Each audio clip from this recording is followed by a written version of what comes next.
Africa Twin. A name that's become synonymous with racing and adventure, a name that got ingrained into our motorcycling culture. Many people associate this name with a bike that dominated the Dakar Rally, a bike that wrote a new chapter in its history book. That's not exactly correct. There are a lot of misconceptions hanging around this legendary Honda motorcycle and its story, so here's the full version. Back in 1982, Honda just got their first taste of glory in the legendary desert race. France's home hero, Cyril Neveu, managed to triumph over the rest on a single-cylinder XR 500R. But things were changing, the landscape was changing, and Dakar was starting to gain massive importance within the manufacturers. To give you an idea, during the 80s, in France, broadcasting the rally had equal or higher audience numbers than Grand Prix or Le Mans races.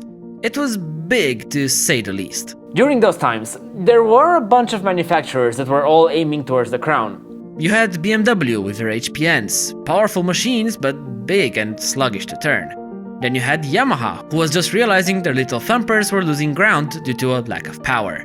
You also had Cagiva running a twin-cylinder Elephant. The competition was strong, and Honda wanted a piece of it. In fact, not just a piece of the pie, but the entire dessert. At a point, Honda France realized that single cylinders were on their way out.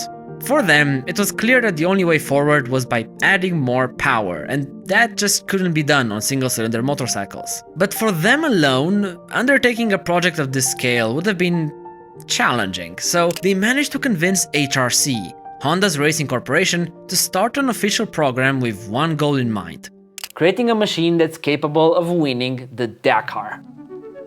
It was 1984 when the gears of the project started turning. This is the year when the Africa Twin idea was seeded. But HRC didn't want to rush things. First, they had to understand the rally and what it had become, so for the 1985 edition, they sent a group of engineers to watch and observe the rally. These people had an idea of what it was like, but when they got there, they encountered conditions that were much worse than imagined. It was a real trial by fire for the engineers, having to live in temperatures varying from negative all the way to 50 Celsius. They had to go through stages that spanned over 800 kilometers a day. For HRC's unexpected technical team, this was a wake-up call. Developing a bike for these conditions was going to demand a lot more than initially expected. Even so, the engineers came back with a list of requirements. First requirement was for you to subscribe to the channel. Cheers. But seriously now. In their view, they needed to develop a bike that could reach at least 180 km per hour. And out of those, it should be able to sustain speeds of 150 km per hour for hours on end. But then, with these conditions, their machine had to travel for at least 450 kilometers on one tank, while also being very easy to work on, both for the mechanics and for the riders out there in the dunes. And then, a couple years later, they unveiled the racing prototype. A lot of people think this was the original Africa Twin, but that's not the case. This motorcycle was called the NXR 750, but the famous commercial name only came about a few years later. Technically, this was a bespoke racing prototype prepared by the wonderful minds at HRC. The solution found by the Japanese was a liquid-cooled 4-stroke V-twin capable of outputting 70 horsepower. They developed an aerodynamic fairing in order to help with high-speed stability and fatigue. In order to keep the center of mass as low as possible, Honda's engineers designed an auxiliary fuel tank sitting below the engine, basically integrated into the skid plate. With all these features, the final product ended up weighing a whopping 250 kilograms. Which sounds a lot, until you realize that 57 of those were just the petrol inside the tanks. In reality, this motorcycle proved to be much more agile than some of its other twin-cylinder counterparts. But any bike has to be ridden by someone, and that someone was a legend of the sport: Cyril Neveu. The Frenchman won the first edition of the Paris-Dakar on a Yamaha XT500, and 1 year later he won the second edition as well. With such a short history of the rally, he was already an icon of the sport and one of the most capable riders in the paddock. You see, after winning the first two editions, Cyril had lost to a BMW motorcycle, only to come back a year later and win the rally again, winning Honda's first ever title on a single thumper. So, HRC had the bike, they had the rider, the only thing left was to sign up for the rally. And in 1986, the Africa Twin made its debut. In a way, that year was a pivotal moment for the rally. All big competitors of the time had brought out big bikes with big power gains. Cagiva, BMW, Yamaha, and now Honda were all on equal playing fields. To make matters worse, this was going to be the hardest edition of the rally to date. The tracks covered over 15,000 kilometers, an outrageous distance for any two-wheeled race. But Honda were not the favorites. They were the unknowns. In fact, Gaston Rayet on his BMW held that position. He had won the last two editions of the desert race and was looking to get his third in a row. Then they had Hubert Auriol on the Cagiva, another man that was not going to look back. Add to that the pressure of the rally itself. The Dakar was in its prime. Picture this, for that year's prologue and parade, over 300,000 people turned up to watch the daredevils embark on this adventure. And from the start, the 86 edition showed everyone why it was going to become one of the hardest editions in history. The prologue was held in France in the middle of winter, and it just so happened that a massive snowstorm had hit the region. This made the track almost impossible to ride for the 130 starters in the motorcycle category. Yet they had to push on. Stage 7 saw the first twist in the battle for the win. Gaston Rayet has slipped back a little.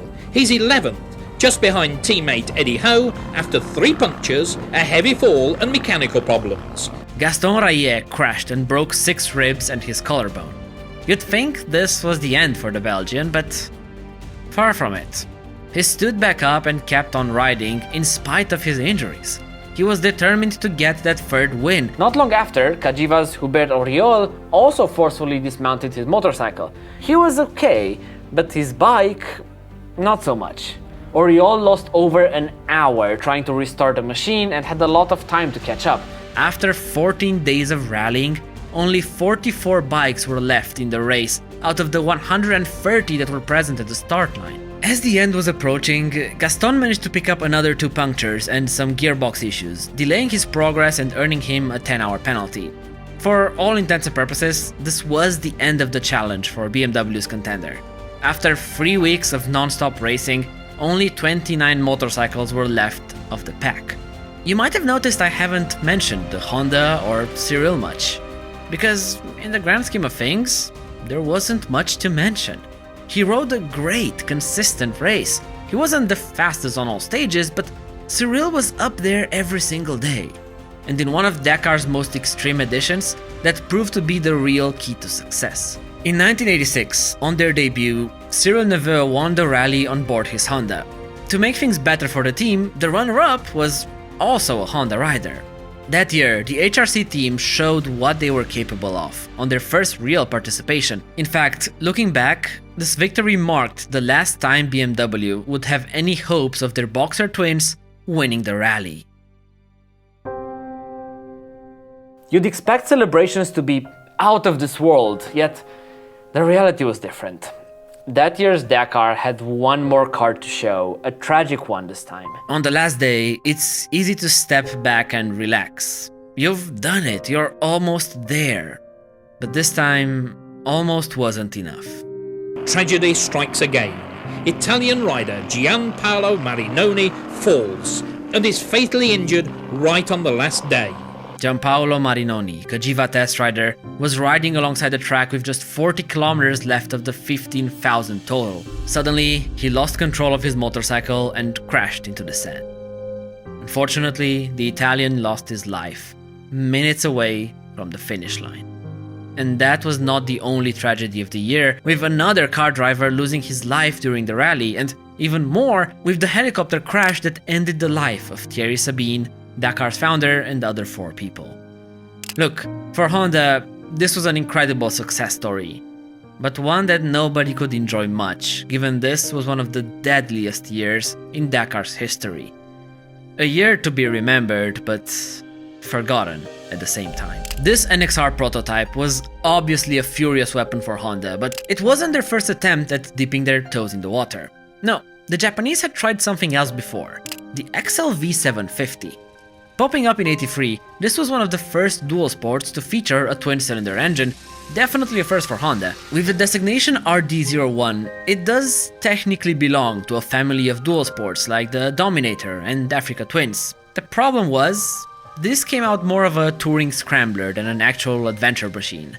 It weighed 220 kilos fully fueled up, so it makes it even more weird that Honda decided to launch it on a motocross track. The press kept crashing the bike on its launch. The German Motorrad magazine even managed to completely break theirs. In reality, this launch was a PR disaster. Some people might claim that this was the real granddaddy of the Africa Twin, but in reality it was far from it. ADB magazine described it as the bike you used when you wanted to ride someplace, no more, no less. It was a confused motorcycle, and when you look at its origins, it's easy to see why. When developing it, Honda assigned the project to their road bike department, not to their off-road counterpart. So, after just 2 years on the market, the Japanese axed the project. On the other hand, the prototype Africa Twin rally bike was a huge success in racing. After its initial win, they updated the motorcycle with a quieter exhaust, a rear disc brake and a revised roadbook holder. And it won again, right the next year after its first success. We actually have a video on that battle, really a race for the ages. To finish it off, the Twin managed to win the following 2 years as well, bringing its total streak to 4 consecutive Dakar titles. That streak ended in 1989 with Gilles Lallet, a rider who had been with the project ever since the beginning. And it only stopped because, well, Honda kinda stopped as well. Based on this project, Honda realized the potential of selling a version of their race bike to the public. And it made sense. In 1988, the Cold War was slowly approaching its end, and travel restrictions were lifting all around the globe.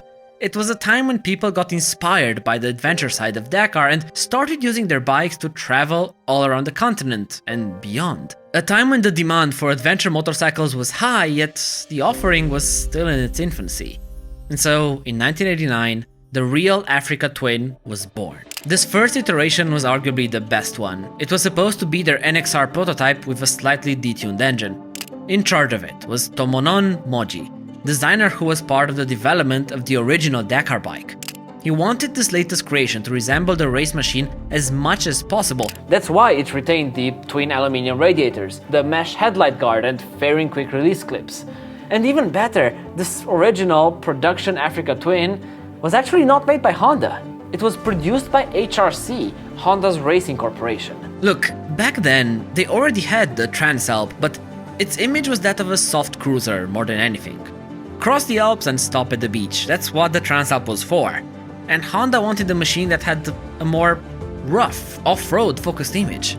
That's why they decided to copy their own race bike as much as possible. They incorporated a big, saddle-style 24-liter fuel tank, which kept the weight lower while adding some complexity. They had to add a fuel pump towards the carburetors since these tanks were set below the level of the carbs. The front forks were derived from their MX bikes. With all this being said, it's easy to overestimate how much of a race bike this first generation was. What's not easy to estimate is the segue. So tell you that we have launched a Patreon page where I'll be sharing updates on future projects and topics in written form. If you can and desire to do so, that's a place where you can support this channel directly. No pressure from our side. Back to the video. The thing is, the production Africa Twin lacked one important ingredient of their rally bike: its engine. Sure, it also had the V-twin, but the production version was a Transalp unit that only put out 57 horses. In fact, the NXR rally bike had a completely different experimental power unit. It had a different bore and stroke, A different V-angle of the cylinders. The NXR had double overhead cams while the Transalp was single. The NXR featured more valves per cylinder. In fact, this NXR engine was a unit that never got to see the light of day for regular customers. At least from what I was able to figure out in the off-road world. In a way, the production Africa Twin was a hybrid between the hardcore race bike and the mellow Transalp. This bike straddled the line between the old small thumpers and the big GSs of its time. But arguably, it was a line that it had drawn out perfectly. And to prove how good this motorcycle was, Honda created a program unlike any other I've ever seen. This program really was the catalyst that gave the Africa Twin its legendary status in the off-road world. As their factory efforts came to an end in the Dakar Rally, they implemented a project called 50 Africa Twins at Dakar. 50 privateers were offered the opportunity to race the famous rally on mildly modified Africa Twins. These mods mostly consisted in suspension setups and added fuel tanks. The rest of the items stayed stock. Honda France's Jean-Louis Guyot came out with this idea, and it was brilliant. But also, just imagine the scale of this. Imagine a manufacturer these days giving out 50 rides at the Dakar. That's just mental. That first year, 18 out of the 50 Africa Twins managed to get to the finish line. Honda got the first 2 places in the marathon class, and the program continued for another couple years. They won again the follow-up year, and in 1991, one of their riders, Roberto Boano, managed to grab 11th overall, with a basically completely stock motorcycle. An achievement like this was way more impressive than it originally sounds. As a fun fact, some of the original 50 marathon class Africa Twins were left in the desert after their riders crashed and hurt themselves. Assuming this is true, technically, one might stumble upon one of these beauties randomly sitting in an African desert. Probably not, but it's nice to think of the possibility. This first generation Africa Twin was really a masterpiece of engineering. It was the right combination between race bike and travel bike. But it didn't last for long, as 2 years later, Honda came out with version 2, which arguably was simply not as good. Sure, they did bump up the CCs of the engine, but not by much. Brakes were upgraded to a front dual-disc setup. But here's where the upgrades stop. First, production moved from HRC to Honda. This was no longer a bike built by their racing division. They removed some of the things that reminded you of the racing thoroughbred, like the quick-release fairing fasteners. Generally speaking, people still consider this a drop in production quality. It marks the time when the Africa Twin became more of a dad bike, more civilized, better for the common man. Sure, maybe better for sales, but it was slowly losing its heritage. The close relationship to that amazing rally prototype that made it so special. Arguably, Cyril Neveu put Honda on the map of rallying and adventure. And his stint with the NXR showed the world just how dominant that Honda could be. Cyril won the Dakar a total of 5 times and was later declared a legend by the FIM for his entire cumulative career. If you ask me, unfortunately, nowadays the Africa Twin is more of a glorified Starbucks tourer. Just like the GS's and many other motorcycles on offer. Okay, maybe I'm over-dramatizing this, but the reality is, it has become a big, fat adventure bike. One that lives far off from the original off-road ethos of the original African beast. In my opinion, the only thing in common this modern nephew has with its legendary grandfather is the name, Africa Twin. Thanks for watching, make sure to check out these other stories from Dakar. Have a good one. Bye.